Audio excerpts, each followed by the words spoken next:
Hello everyone, James here from JVC Paints. I've got another video for you guys today.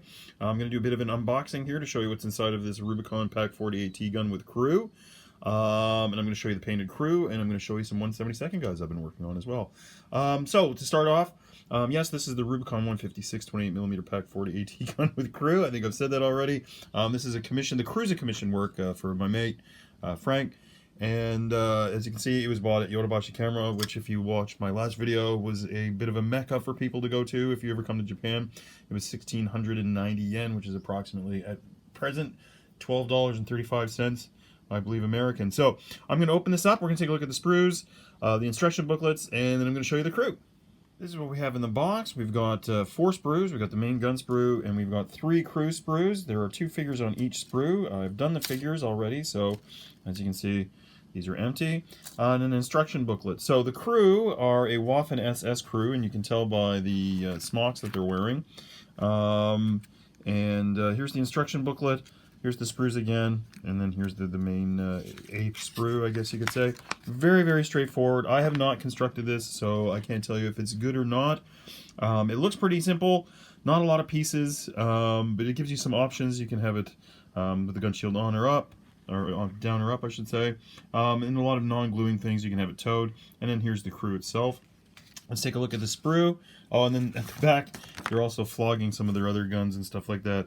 I've got about 3 of those, and none of the other 2.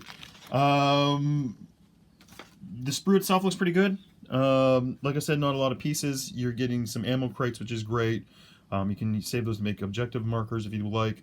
Some extra shells as well. The loaders have shells, which you'll see in a second. And a couple of options like I mentioned before. So let's take a look at the crew and see how they paint it up. Here's the crew all painted up. As I mentioned during the unboxing, that they are a Waffen SS crew, and you can tell by the smocks that they're wearing. Luckily, only 1 or 2 of them I had to endeavor to do. I think here on the alternative gunner, this guy here, I had to endeavor to try to do little SS runes on a collar. It's about 1/35th of a grain of rice. So here we've got an alternative gunner, and next to him we've got the officer here with the binoculars. Then we have an ammunition handlers here, and then of course we have one of the loaders, and next to that loader we have another loader. And then next to that loader, we actually have the gunner. The gunner's on a rock because I couldn't get him to sit, and the one guy here in the middle, because of balance issues, he's got a little bit of blue tack under his feet. So I'm gonna put some pictures of these guys up. Just talking about the colors I've used. So I did the Peadot, as I usually do. There, I do have a Peadot tutorial video on YouTube here, which is actually one of my most popular videos. So I'll hopefully figure out a way to get the link to show up right about now, hopefully. Yeah, the Peadot was probably the most time-consuming part of it. The field gray was just a mix of a black and a honey brown color that I use, and then I just add more and more honey brown, and then I finish it all off with a black, light black wash.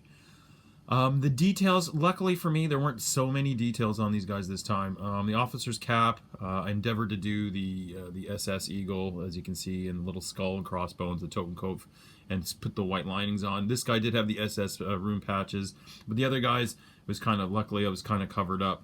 I did endeavor on the ammo, though, on the shells there, to put a little bit of writing on there. So that's these guys. I'm going to put some snaps up of these guys, and I also have some 172nd stuff that I've been working on too, and I tried to do Peadot on it. So you can tell me if you think it's good or bad. CNC is greatly appreciated. So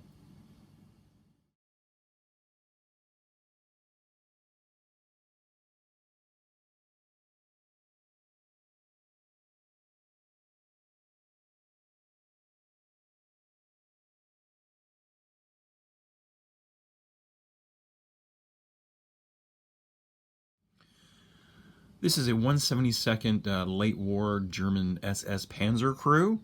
They are 3D printed, 3D resin printed, I should say. They are commission work I'm doing for a mate of mine at the club who you saw in the last video. They're scaled down from 1/48. I do not know the name of the designer or the company. He did give me some photos of them painted at 1/48, so I tried to copy it as best I could. I found them really difficult to do, but I did endeavor to do the Peadot camo as per the pictures and things like that. They don't have as much detail as the regular sort of 1/48 or 156 28mm stuff that I usually do, but I think I did an okay job. They're very, very tiny. They're less than an inch tall for sure. They are, I think, 1/72. He told me they're 1/72, but if we look at this guy here, he is approximately, what, 20... Up to the eyes, he would be, what is that, 24, not even 24, 22 millimeters tall. So I think they're true 1/72. The resin was a bit fragile. On the original sculpts, there's a lot more wires and things like that coming off the headsets. These guys did not have that. You can see on the Commander here, let me get the stick. This stick's going to look huge, but on the Commander here, it looks like he's holding a pack of cigarettes, because originally I think it was a pair of binoculars, but when I was washing them, either the piece fell off or I mean, and it was so tiny, and my eyes aren't what they used to be. But it's okay, because I figured a pack of cigarettes would fit, because this guy here is having a smoke. So that's the Panzer crew, and I painted them the way he wanted. The Peadot, I had to use a special 020 brush that I bought at a hobby shop across the other side of the peninsula, just to do the Peadot. I'll turn them around. I'll show you some snaps of these guys in the back. But there's also two other little figures here, which are interesting, because they're going to be a part of a diorama. It's two little boys who would be sort of playing on the street or in the vicinity of this tank. So